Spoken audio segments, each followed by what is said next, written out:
Hello everyone, আপনাদের জন্য প্রত্যেকের জন্য সুখবর। এবার কিন্তু আপনারা প্রত্যেকেই 5,000 টাকা করে পেতে চলেছেন। হ্যাঁ, ঠিকই শুনছেন, মাননীয় মুখ্যমন্ত্রী এমনটাই কিন্তু ঘোষণা করেছেন। যারা একটা নতুন প্রকল্প ঘোষণা করেছেন সেটি হলো শ্রমশ্রী প্রকল্প। এই শ্রমশ্রী প্রকল্পে যারা যারা আবেদন করবেন তারা প্রত্যেকে কিন্তু 5,000 টাকা করে পেতে চলেছেন। হ্যাঁ, ঠিকই শুনছেন। তো এই 5,000 টাকা পেতে গেলে কিন্তু একটা মেন ফর্ম কিন্তু ফিল আপ করতে হবে। সেই ফর্মটি কীভাবে ফিল আপ করবেন সেটি কিন্তু আজকের এই ভিডিওতে কিন্তু আমি দেখাতে চলেছি। তাই প্রথম থেকে শেষ পর্যন্ত ধৈর্য সহকারে দেখলেই বুঝতে পারবেন। আর এই ফর্মটি ফিল আপ করার জন্য খুঁটিনাটি তথ্য কী কী ডকুমেন্টস লাগবে, কোথায় জমা করবেন, কী কী ডকুমেন্টস লাগবে, সম্পূর্ণ কোথায় কাজ করছিলেন, কী কী ডকুমেন্টস লাগবে, সেটার সমস্ত খুঁটিনাটি তথ্য কিন্তু এই ভিডিওতে তুলে ধরবো। তাই প্রথম থেকে শেষ পর্যন্ত ধৈর্য সহকারে দেখুন, দেখলেই বুঝতে পারবেন। আর প্রতিনিয়ত এই ধরনের ভিডিও পাওয়ার জন্য আমাদের চ্যানেলটিকে অবশ্যই সাবস্ক্রাইব করে দেবেন, পাশে থাকার জন্য বেল আইকনটি ক্লিক অন করে দেবেন। যদি ভিডিওটা দেখে একটু উপকৃত হন তাহলে ভিডিওটিকে অবশ্যই লাইক করে দেবেন এবং বন্ধুদের সাথে শেয়ার করে দিন। তো চলুন মেন ভিডিওতে যাওয়া যাক। আবেদন করার জন্য এই ফর্মটি কিন্তু ফিল আপ করতে হবে। এটি কিন্তু আবেদনপত্র, মানে এটাই মেন ফর্ম। তো এই ফর্মটি ফিল আপ করলে ধৈর্য সহকারে প্রথম থেকে শেষ পর্যন্ত দেখুন, তবেই বুঝতে পারবেন। তা এখানে কীভাবে ফর্মটি ফিল আপ করছি দেখুন।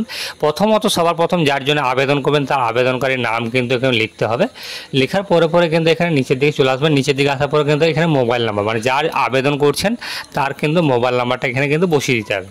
বসিয়ে দেওয়ার পরে পরে নিচের দিকে চলে আসবেন। এইখানে কিন্তু বাবা বা স্বামীর নাম কিন্তু দিতে পারেন। এখানে বসাবেন, যেটা হবে সেটা বসিয়ে দেবেন, বাবা বা স্বামীর নাম। যদি ছেলে হয় তাহলে বাবার নাম, যদি মেয়ে হয় তাহলে কিন্তু স্বামীর নাম, যদি অবিবাহিত হয় তাহলে বাবার নামটাই দিয়ে দেবেন।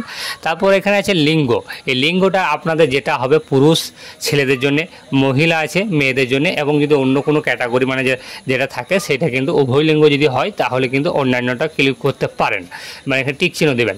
তারপরে এখানে ধর্ম যেটা আছে সেই ধর্মটা কিন্তু সিলেক্ট করে নিতে হবে। হিন্দু মুসলিম যেটা হবে সেটা কিন্তু এখানে নিচের দিকে আসার পরে পরে এইখানে কিন্তু জাতিটা সিলেক্ট করতে হবে। আপনাকে যে জাতিটা রয়েছে এসসি এসটি ওবিসি বা জেনারেল ক্যাটাগরি যদি থাকে সেটাও কিন্তু এখানে লিখতে হবে। যে ক্যাটাগরিতে থাকবেন সেই ক্যাটাগরিটা এখানে কিন্তু আপনারা লিখে দেবেন। লিখে দেওয়ার পরে পর নিচের দিকে চলে আসবেন। এইখানে জন্ম তারিখ, এইখানে জন্ম তারিখটা আপনাকে লিখতে হবে। আধার কার্ড এবং যদি জন্ম সার্টিফিকেট থাকে সেই জন্ম সার্টিফিকেট বা আধার কার্ড দেখে যেটা লেখা রয়েছে সেই জন্ম সার্টিফিকেটে সেই নাম্বার জন্ম না তারিখটা কিন্তু এখানে বসাতে হবে। আপাতকালীন ফোন নাম্বার, মানে যদি আপনাদের বাড়িতে অন্য আরও যদি ফোন থাকে ওই নাম্বারটা বাদ দিয়ে তাহলে কিন্তু এখানে নাম্বারটা বসিয়ে দেবেন। তারপর নিচের দিকে চলে আসবেন। আধার কার্ডের নাম্বার, যার আবেদন করছেন তার কিন্তু আধার কার্ডের নাম্বারটা এখানে বসাতে হবে। এখানে কিন্তু একটা জিনিস লক্ষ্য করবেন, মানে যেমন আধার নাম্বার বলে যে লেখা রয়েছে তারপরে কিন্তু স্টার চিহ্ন রয়েছে। স্টার চিহ্ন যেগুলি রয়েছে সেগুলো কিন্তু আপনাকে প্রতিটাই কিন্তু ফিল আপ করতে হবে। স্টার যেগুলো নেই সেগুলো কিন্তু আপনারা ছেড়ে রাখতে পারেন। তারপর নিচের দিকে চলে আসবেন। খাদ্যসাথী বা রেশন কার্ডের নাম্বার এটা কিন্তু বসাতে হবে। তারপর নিচের দিকে চলে আসবেন। ভোটার কার্ডের নাম্বার, এই সমস্ত ডিটেলসগুলি কিন্তু যার জন্য আবেদন করছেন তারই কিন্তু ডকুমেন্টসে সেই নাম্বারগুলি কিন্তু এখানে বসিয়ে দিবেন। বসিয়ে দেওয়ার পরে পরে নিচের দিকে চলে আসবেন। এইখানে কিন্তু আপনাদের স্থায়ী ঠিকানা যেটা রয়েছে সেই ঠিকানাটা কিন্তু আপনাদের বসাতে হবে। তারপরে স্থায়ী ঠিকানাটা বসিয়ে দেবেন। স্থায়ী ঠিকানা মানে যার জন্য আবেদন করছেন তার স্থায়ী ঠিকানাটা, যেখানে বসবাস করেন সেই ঠিকানাটা। তারপরে এখানে ব্লক মিউনিসিপ্যালিটি কর্পোরেশন যেটা হবে, আপনাদের যদি গ্রাম এলাকায় বাস করেন তাহলে ব্লকের নাম, যদি শহর এলাকায় বাস করেন তাহলে কিন্তু মিউনিসিপ্যালিটিটা বসিয়ে দিবেন, মানে লিখে দেবেন নিচেটাতে। তারপরে এখানে গ্রাম পঞ্চায়েত ওয়ার্ড যেটা থাকবে, মানে যদি গ্রামের বাস করেন তাহলে গ্রাম পঞ্চায়েতের নাম, আর যদি শহরে বাস করেন তাহলে ওয়ার্ড নাম্বারটা কিন্তু বসাতে হবে। তারপরে এখানে যে থানা, যদি আপনি যে থানার আন্ডারে থাকবেন সেই থানার নামটা এখানে বসাতে হবে। তারপরে এখানে পিনকোডটা বসিয়ে দেবেন। বসিয়ে দেওয়ার পরে এবার কর্মক্ষেত্র, মানে যেখানে আপনি কাজ করছেন বা কাজ করেছেন সেইখানকার ঠিকানাটা কিন্তু এখানে বসাতে হবে, বা পরবর্তী সময় কাজ করবেন ভাবছেন সেটাও কিন্তু সেই ঠিকানাটা কিন্তু লিখতে হবে। এইখানে কিন্তু ABCD এর মধ্যে যে কোনো একটি কিন্তু পূরণ করতে হবে। এটা কিন্তু সবার জন্য 4টি ফর্ম আছে, 4টি ফর্ম কিন্তু সবার জন্য নয়, এটা কিন্তু একটাই ফিল আপ করলে হবে। দেখুন প্রথমে বলা হয়েছে যে সমস্ত আবেদনকারী ভারতবর্ষের মধ্যে পশ্চিমবঙ্গ ছাড়া অন্য রাজ্যে কর্মরত তাদের জন্য। তাহলে বুঝতে পেরেছেন, আপনি পশ্চিমবঙ্গে বসবাস করছেন এবং পশ্চিমবঙ্গ ছাড়া অন্য রাজ্যে যদি আপনি কাজ করছেন ভারতবর্ষের মধ্যেই, তাহলে কিন্তু আপনাকে এখানে কিন্তু ফিল আপ করতে হবে। তো সবার প্রথম দেশের নাম কিন্তু ভারতবর্ষ দেওয়াই রয়েছে। তারপর নিচের দিকে এখানে নিয়ে চলে আসবেন। রাজ্য বা কেন্দ্রশাসিত অঞ্চল, মানে যে রাজ্যে কাজ করছেন সেই রাজ্যের নামটাকে এখানে বসাতে হবে। তারপরে কোন আন্ডারে, মানে যে রাজ্যে কাজ করছেন এবং যে জায়গাতে কাজটা করছেন সেই থানার নামটাও কিন্তু এখানে বসাতে হবে। তাহলে বুঝতে পেরেছেন, যদি ভারতবর্ষের মধ্যেই অন্য রাজ্যে কাজ করেন তাহলে কিন্তু এই ফর্মটি। তারপরে বি, যে সমস্ত আবেদনকারী ভারতবর্ষের বাইরে কর্মরত, মানে এই দেশের বাদ দিয়ে যদি অন্য দেশে কোনো কাজ করেন ভারতের বাইরে, তাহলে সর্বপ্রথম দেশের নামটা লিখতে হবে এবং কর্মস্থলের ঠিকানা, মানে যেখানে কাজ করছেন সেইখানকার ঠিকানাটা দিতে হবে এবং সেই বৈধ পাসপোর্ট নাম্বারটা কিন্তু আপনাকে বসাতে হবে। তারপর নিচের দিকে চলে আসবেন সি, এখানে আছে যে সমস্ত আবেদনকারী ভারতবর্ষের মধ্যেই এবং পশ্চিমবঙ্গ ছাড়া অন্য রাজ্যে কর্মে নিযুক্ত হবেন, মানে এখনও কাজ করছেন না, করতে যাবেন ভাবছেন, তাদের জন্য কিন্তু সি, এইটা দেশের নামটা কিন্তু যদি দিয়ে দেবেন, তারপরে রাজ্যের নাম এবং থানা একইভাবে কিন্তু সেমভাবে কিন্তু রয়েছে। তারপরে রয়েছে যে সমস্ত আবেদনকারী ভারতবর্ষের বাইরে কর্মরত হবেন ভাবছেন তাদের জন্য কিন্তু এই ফর্মটি।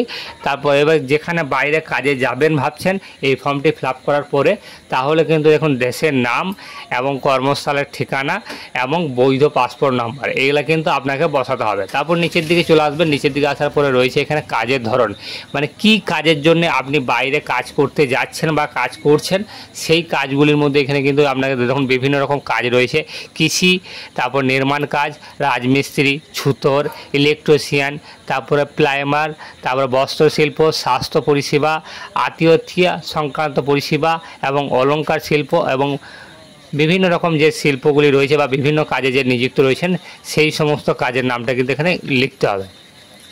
তারপরে এখানে আছে বাইরে যাওয়ার দিন বা প্রস্তুতির দিন, মানে যদি আপনি বাইরে কাজে যান বা গিয়েছিলেন সেই দিনটা কিন্তু এখানে বসাতে হবে। তারপর আছে প্রতিদিন কত টাকা মানে পারিশ্রমিক বা আপনি বেতন পান বা মাইনে পান সেটা কিন্তু এখানে লিখতে হবে। তারপর আছে 5 নম্বরে রয়েছে স্বনিযুক্ত বা এজেন্ট যদি থাকেন, স্বনিযুক্ত বা এজেন্ট এবং এজেন্ট ছাড়া অন্য ব্যক্তি দ্বারা নিযুক্ত, তাহলে কিন্তু আপনাকে এখানে লিখতে হবে। যদি এজেন্ট বা অপর ব্যক্তির নাম, মানে যার আন্ডারে কাজ করতে গিয়েছেন বা যার আন্ডারে কাজ করছেন তার নাম কিন্তু এখানে বসাতে হবে।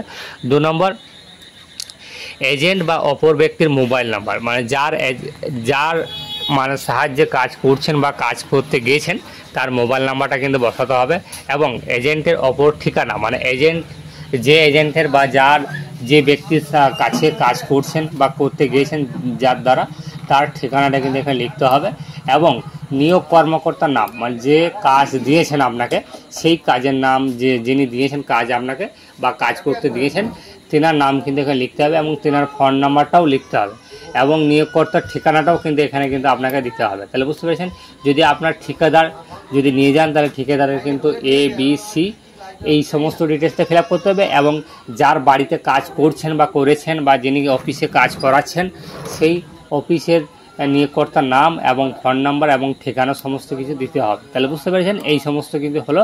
তারপর নিচের দিকে চলে আসবেন 6 নম্বরে, এইখানে কিন্তু আপনাদের ব্যাংকের ডিটেলসটা কিন্তু আপনাকে ফিল আপ করতে হবে। সেই যে ব্যাংকের অ্যাকাউন্টে দিবেন সেটা কিন্তু পশ্চিমবঙ্গের কিন্তু অ্যাকাউন্ট হতে হবে, সেই বইটি যেন পশ্চিমবঙ্গের অ্যাকাউন্ট হয়, বাইরের কোনো রাজ্যের কিন্তু অ্যাকাউন্ট বই যাতে না হয় সেটা কিন্তু দেবেন না। যদি পশ্চিমবঙ্গের অ্যাকাউন্ট হয় তাহলে কিন্তু দেবেন। তাহলে সবার প্রথম কী করবেন, ব্যাংকের নাম, যে ব্যাংকের অ্যাকাউন্ট করেছেন সেই ব্যাংকের নামটা দিবেন, তারপরে আছে ব্রাঞ্চের নাম, তারপরে অ্যাকাউন্ট নাম্বার, তারপরে IFSC কোড, এই 4টি আপনারা ফিল আপ করে দেবেন। ফিল আপ করে দেওয়ার পরে নিচের দিকে চলে আসবেন 7 নম্বরে, এখানে আছে মনোনয়ন সংক্রান্ত তথ্য, এখানে মনোনয়িত ব্যক্তির নাম, এখানে যিনি কাজ দিয়েছেন আপনাকে, যিনি কাজ দিয়েছেন তিনার নামটা লিখতে হবে। তারপরে এখানে মোবাইল নাম্বার, তারপরে এখানে আছে সম্পর্ক, মানে যিনি কাজ দিয়েছেন তার সাথে যদি কোনো রকম নিজেদের মধ্যে আত্মীয় স্বজন হয় তাহলে সেই সম্পর্কটা লিখতে হবে এবং ব্যক্তির আধার নাম্বার, মানে যিনি কাজ দিয়েছেন তিনার আধার নাম্বারটাও কিন্তু এখানে দিতে হবে। তারপরে 8 নম্বরে চলে আসবেন আবেদনকারী রেশন বা খাদ্যসাথী কার্ডের বিবরণ। তো এইখানে তাহলে বুঝতে পেরেছেন, এখানে রেশন কার্ডের বিবরণটা কিন্তু 8 নম্বরে দিতে হচ্ছে। আপনাকে সবার প্রথম রেশন কার্ডটি যেটা রয়েছে সেই রেশন কার্ডটি কোন ক্যাটাগরিতে রয়েছে সেই ক্যাটাগরিটা কিন্তু আপনাকে প্রথমে সিলেক্ট করতে হবে। তারপর রেশন কার্ডে যে নাম্বারটা রয়েছে সেই রেশন কার্ডের নাম্বারটা দ্বিতীয় লাইনে কিন্তু দিয়ে দিতে হবে।